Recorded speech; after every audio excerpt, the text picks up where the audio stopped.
మన యొక్క ప్రవర్తనని బట్టి, మన యొక్క మాట తీరుని బట్టి సమాజంలో మనకి లభించాల్సిన గౌరవం లభిస్తుందండి. ఎప్పుడు కూడా మనకి గౌరవం లభించట్లేదు కదా అని చెప్పేసి తాపత్రయపడాల్సిన అవసరం లేదు.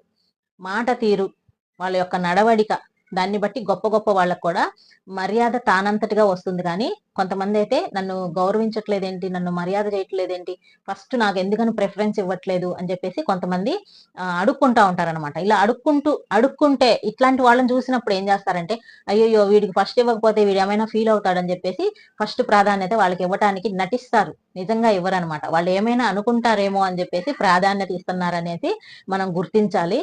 ఎప్పుడు కూడా మనం అడుక్కుంటే వచ్చేది మర్యాద కాదు.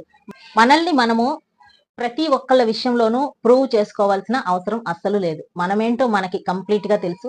ఆ తర్వాత భగవంతుడికి తెలుసు. కాబట్టి మనల్ని మనం ఎవరో ఏదో అన్నారని మాటి మాటికి ప్రూవ్ చేసుకుంటూ, నేను అలా కాదు ఇలా అని ప్రతి చోట మనల్ని ప్రూవ్ చేసుకొని మన విలువని తగ్గించుకోవాల్సిన అవసరం ఏమాత్రం లేదు.